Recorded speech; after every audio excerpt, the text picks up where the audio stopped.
Hi, welcome. Enjoy the content, subscribe, and turn on notifications. Brooke always believed that marriage would be her greatest achievement. At 28, she had abandoned a promising career in marketing to fully dedicate herself to her home and husband Travis. What started as a conscious choice gradually turned into an invisible prison. Every morning was the same as the one before: breakfast at 7, cleaning the house, preparing lunch with care, and long empty afternoons waiting for Travis to return from work. The suffocating routine weighed on her shoulders like a stone. Brooke would look out the kitchen window and see other women rushing to their jobs, carrying briefcases and talking on the phone about important meetings. She felt a pang in her chest, a void that grew with each passing day. Travis never pressured her to work, but that only made everything harder. How could she explain that she felt useless when she had everything a woman was supposedly supposed to want? There were days when Brooke wondered if this would be her life forever. She remembered the ambitious woman she was before the marriage, the presentations she gave to important clients, the adrenaline rush of closing a big deal. Now, her greatest daily accomplishment was getting a stubborn stain out of the couch.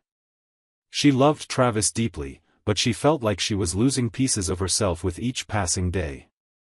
It was during a chance encounter at the supermarket that everything began to change. Monica, her best friend since college, bumped into her in the spice aisle.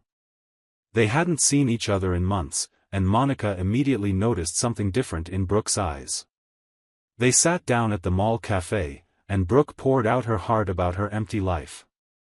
"You've always been amazing in the kitchen," Monica said, stirring the sugar in her coffee. "Remember those parties we used to throw? Everyone asked for your recipes. Why don't you teach others?" The idea fell like a seed into fertile ground. Cooking classes at home. Something she could do without completely abandoning her role as a devoted wife, but that would bring purpose to her existence. Brooke felt a spark of excitement she hadn't experienced in years. Travis supported the idea from the very beginning. He offered money to upgrade the kitchen and even suggested turning the dining room into a space for the classes. There was only one shadow over his enthusiasm: Monica. Travis had never liked his wife's friend. He knew her reputation for breaking up relationships and her impulsive behavior. But he trusted Brooke, and that trust stopped him from voicing his concerns. The classes began with just 3 students. Brooke taught simple dishes, shared basic techniques, and for the first time in years, she felt useful. The news spread quickly among the neighbors, and soon she had a waiting list. The money wasn't much, but it represented independence. For the first time since getting married, Brooke had something that was hers alone. She completely transformed the dining room. She bought new utensils, set up workstations, and created a welcoming environment where people felt comfortable learning. Travis watched it all with a smile, proud to see his wife excited again. He'd come home from work and find the house full of laughter and conversation, delicious aromas wafting from the kitchen. Derek appeared in the 3rd week, the only man in a group of 8 women. He was 35, well-dressed, had an infectious smile, and claimed he wanted to learn how to cook to impress his teenage daughter who visited on weekends. Unlike the other students, Derek paid attention to every word Brooke said, asked intelligent questions, and always stayed behind to help clean up after class. Brooke began mentioning Derek in conversations with Travis, praising his dedication and progress. "He made a perfect risotto today," she'd say while washing the dishes. "He said his daughter was impressed." Travis just smiled and changed the subject. But after a few weeks, Brooke stopped talking about Derek. The sudden silence bothered Travis more than the constant mentions before. What Travis didn't know was that Monica had planted dangerous seeds in Brooke's mind. During one of her visits, she observed the interaction between Brooke and Derek and made what seemed like an innocent comment. "He can't take his eyes off you," Monica whispered as they served wine after class. "And you seem different when he's around." Brooke tried to deny it, but Monica insisted. "When was the last time Travis looked at you like that? When was the last time you two had an interesting conversation?" Monica had a peculiar talent for spotting weaknesses in people. She had ended 3 marriages in the past 5 years, always approaching dissatisfied wives, always planting doubts about their relationships. Brooke didn't know this, but Monica collected stories of betrayal like some people collect stamps. You deserve to be seen, to be desired, Monica continued. Look how he smiles when you explain the recipes. Look how he leans in close when you're talking. Travis doesn't even notice you exist anymore. Monica's words echoed in Brooke's mind in the following days. She began paying more attention to Derek, the way he smiled when she explained a technique, how his eyes lit up when she complimented him. Slowly, a dangerous attraction began to grow. Derek must have noticed the change because he started sending messages after class. At first, they were just thank you notes and recipe questions. Then, they evolved into more personal conversations. He talked about his loneliness, about how hard it was to be a single dad, about how Brooke's classes had brought light back into his life. Brooke found herself eagerly awaiting Derek's messages. She replied during the empty afternoons while Travis was at work. Monica encouraged her to keep going, saying there was nothing wrong with having a friend, with feeling desired again. You deserve to be happy, Monica would say. Travis has neglected you for years. You can't live just for him. Their first meeting happened at a discreet cafe on the other side of town. Derek suggested it, and Brooke accepted without thinking about the consequences. They talked for 2 hours about everything except Travis. Derek was smart, funny, and most importantly, completely focused on her. He asked questions about her dreams, her fears, her forgotten ambitions. You're incredible, Derek said, holding her hand across the table. Your husband is a lucky man. Brooke felt a shiver she hadn't experienced in years. When she got home, Travis asked about her day, but she lied, saying she'd gone grocery shopping. It was the first of many lies to come. The meetings became more frequent. Always in discreet places, always during the day, always with Monica covering her absence with elaborate alibis. Brooke felt alive again, but guilt grew like a constant shadow. She loved Travis, but Derek represented everything she had lost: passion, adventure, the feeling of being desired. Derek was smart, knowing exactly what to say to fuel Brooke's dissatisfaction. He talked about how she was wasted staying at home, how a woman with her talent deserved more than a domestic life. He made her feel special, unique, irresistible. Brooke didn't realize that Derek used the same words, the same gestures, the same tactics he had used with other married women before her. You're different from the others, he'd say, holding her hands. You have fire in your eyes, you have dreams. I don't understand how your husband doesn't see that. With each meeting, Derek intensified his advances. He told stories about his failed marriage, about how lonely he felt, about how Brooke had brought light into his life. Brooke felt important, needed, desired in a way she hadn't experienced in years. The relationship quickly evolved into something more intimate. Derek rented a room in a discreet motel, and Brooke crossed a line she never imagined she'd cross. After the first encounter at the motel, she felt devastated by guilt, but Monica was always there to justify her actions. You're a woman with needs, Monica would say. Travis has neglected you for years. You can't live just for him. Travis began to notice subtle changes. Brooke seemed distant, lost in thought. She smiled when she looked at her phone but quickly turned off the screen when he approached. Her answers were vague whenever he asked about her day. The intimacy between them drastically decreased. One night, Travis woke up and found Brooke in the garden, talking quietly on the phone. When she saw him, she quickly hung up and said it was just Monica, complaining about work problems. But Travis heard a male voice on the other end of the line. Suspicion grew until it became unbearable. Travis hired a private investigator, feeling dirty for doing so but unable to ignore the signs. The investigator said he'd need a week to gather enough evidence. For Travis, those were the longest 7 days of his life. He tried to act normally at home, but every smile from Brooke, every "how was your day, love," felt fake. He analyzed every word she said, every gesture, looking for signs of guilt or nervousness. At work, Travis couldn't concentrate. He kept staring at his phone, waiting for a call from the investigator. At night, lying next to Brooke, he felt his stomach churn.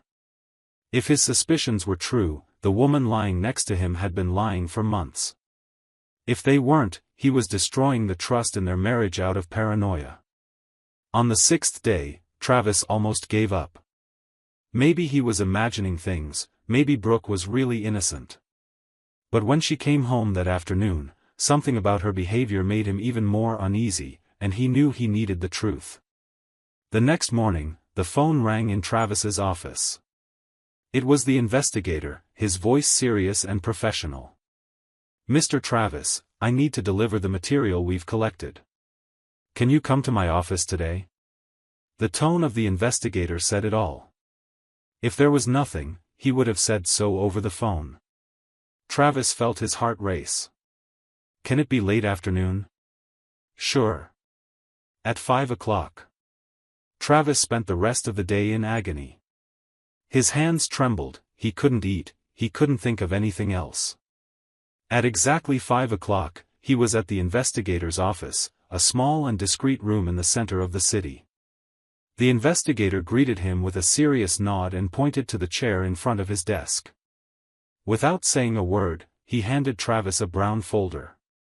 The investigator was an experienced man who had seen hundreds of similar cases. In just 1 week, he had gathered enough evidence to destroy a marriage: photos of Brooke and Derek entering cafes together, images of them holding hands in the park, records of their visits to the motel. Travis received the report as if it were just another business document.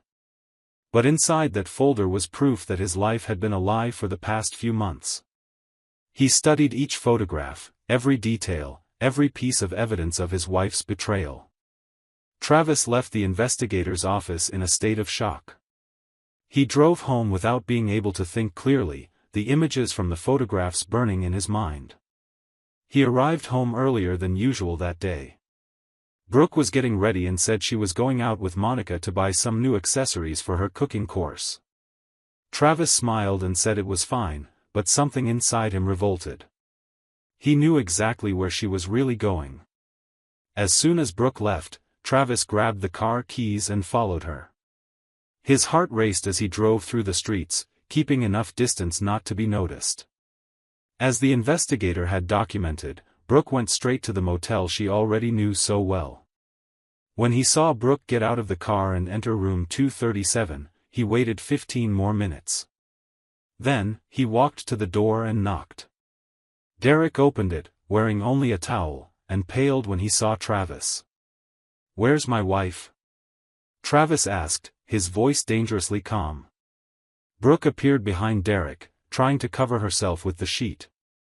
The look on her face was a mix of horror, shame, and desperation. Travis stared at her for a long moment, memorizing the image that would haunt him forever. 8 years, he said, his voice breaking. 8 years of marriage, and this is how it ends. "Travis, I can explain," Brooke began, but he raised his hand. "No. You don't need to explain anything. It's all very clear." Travis turned to Derek, who was still standing in the doorway like a statue. "You can have her. I don't want her anymore." He left the motel without looking back, ignoring Brooke's screams. On the way home, Travis called a divorce lawyer. There was no going back. When Brooke got home 2 hours later, she found her packed suitcases at the entrance. Travis was sitting in the living room. "You have 1 hour to take whatever you want," he said, without raising his eyes. "After that, I don't want to see you here again." Brooke tried to approach him, tried to explain, but Travis stood up and walked to the bedroom, closing the door firmly behind him. She heard the lock turn and realized she had lost everything. "Travis, please, let me explain," she shouted from the other side of the door. "I still love you. This means nothing." But Travis didn't answer. He was sitting on the bed they had shared for 8 years, looking at the wedding photos that still decorated the nightstand. In those pictures, Brooke smiled radiantly, promising eternal love, fidelity, companionship. Travis wondered when exactly that woman had died and been replaced by a stranger. Monica arrived half an hour later to help Brooke carry her bags. "He'll get over it," she said, trying to console her friend. "You can stay with me until you get back on your feet." But Brooke knew Travis wouldn't get over it. She knew her husband, knew he was a man of principles who would never forgive a betrayal. She had destroyed the only real relationship she'd ever had for a few moments of empty passion. As she carried her things to Monica's car, Brooke looked back one last time. The house that had been her home for 8 years seemed different, cold, hostile. The windows were closed, the curtains drawn, as if the house itself was protecting itself from her presence. The cooking classes continued, but they were never the same. The students knew about the scandal, whispered in corners, and looked at Brooke with a mix of pity and judgment. Derek disappeared completely, blocked her number, and never showed up again. Brooke discovered that he had lied about almost everything. He wasn't divorced, he didn't have a daughter, and the cooking classes were just a pretext to meet married women. Living with Monica, Brooke began noticing things she had never seen before. Monica constantly talked about relationships she had helped destroy, about married men she had liberated from boring wives. She collected stories of betrayal like trophies, and Brooke was just another name on her list. "Remember Sandra?" Monica would say, drinking wine in the living room. "She was stuck in that dead marriage for 10 years. I opened her eyes to what she was missing. Now she's happy with Ricardo." Brooke didn't know that Sandra had lost custody of her children in the divorce, that she had attempted suicide twice, that she lived medicated for depression. Monica omitted those details, preferring to tell only the romanticized version of her interventions. "And Patricia," Monica continued. "Her husband didn't even notice she existed. I introduced her to her dance instructor, and now they've been together for 2 years. Monica also didn't mention that Patricia had lost her house, that her kids no longer spoke to her, that the dance instructor had tired of the drama and left her after 6 months. Brooke began to realize that Monica wasn't a friend trying to help. She was a toxic person who thrived on other people's chaos, who found pleasure in destroying stable relationships. Monica had never had a lasting relationship, never held a job for more than 2 years, never had kids or a stable family. She envied married women and felt powerful when she managed to destroy what they had. Travis sold the house 6 months later and moved to another city. Brooke found out through mutual acquaintances but never tried to contact him. She knew she had burned all bridges, that she didn't deserve forgiveness. 2 years later, Brooke learned that Travis had remarried. His new wife was a simple woman who worked as a nurse and had 2 children from a previous relationship. Through social media photos, Brooke saw that Travis looked happy, truly happy, in a way she had never been able to make him. Travis's new wife was named Sarah. She wasn't particularly beautiful, didn't have a brilliant career, didn't cook elaborate meals. But in the photos, Brooke could see something she had never seen in Travis's eyes when he looked at her: peace. Sarah brought tranquility to his life, not drama. She completed him without trying to change him, without creating problems where none existed. Brooke also found out that Travis had officially adopted Sarah's children. He was a father now, something she had never given him. In the photos, she saw Travis teaching the boy how to ride a bike, playing with the girl in the park, smiling in a genuine way she hadn't seen in years. The pain of seeing Travis happy without her was almost unbearable. Brooke realized she had lost not only a husband but the chance to build a family, to grow old with someone who loved her unconditionally. She had traded all that for a few months of adventure with a man who wasn't even real. Monica moved to another state, chasing a married man she had met online. Brooke was left alone in the apartment, continuing the cooking classes more out of necessity than pleasure. She had learned to cook for a crowd but always ate alone. One night, while preparing a simple meal just for herself, Brooke reflected on the choices she had made. She had traded a solid and true love for a fleeting and empty passion. She had destroyed a marriage for a few moments of excitement, influenced by a friend who never had her best interests at heart. The most painful lesson Brooke learned was that the grass is always greener on the other side, but it's usually just an illusion. Travis wasn't perfect, and their marriage had its difficulties, but it was real, solid, built on love and mutual respect. Derek represented fantasy, escapism, the illusion that she could have a different life without addressing real problems. Brooke realized that she had mistaken boredom for unhappiness, routine for lack of love. Instead of talking to Travis about her feelings, about her need for purpose and fulfillment, she had chosen the path of betrayal. Instead of working to improve her marriage, she had chosen to destroy it. Now, sitting alone in her kitchen, Brooke understood that true freedom doesn't come from running away from responsibilities but from facing them with courage. True love isn't found in secret adventures but in the daily decision to choose your partner, to work together toward the same goals, to build something lasting. She had traded 8 years of history, shared memories, and true love for a few weeks of false passion. And now, looking at her empty life, Brooke realized she had lost not only a husband but herself in the process. The bitterest truth Brooke faced was that she had been the sole person responsible for destroying her own happiness. Travis wasn't perfect, but he loved her, respected her, and was willing to support her dreams. Derek never really cared about her, and Monica was never her true friend. That night, Brooke made a decision. She would never again allow others to influence her important choices. She would learn to live with the consequences of her actions, but she would also learn to rebuild her life on stronger foundations. Sometimes, the most important lessons come through pain. Brooke learned that true love is rare and precious, that trust, once broken, can rarely be fully restored, and that the choices we make in moments of weakness can define the rest of our lives. She had lost everything but gained something too, the wisdom to never again take true love for granted. It was an expensive lesson, paid for with years of loneliness and regret, but it was a lesson she would carry forever. Thank you for watching the video. If you enjoyed it, don't forget to subscribe to the channel and turn on notifications so you won't miss any updates. See you next time.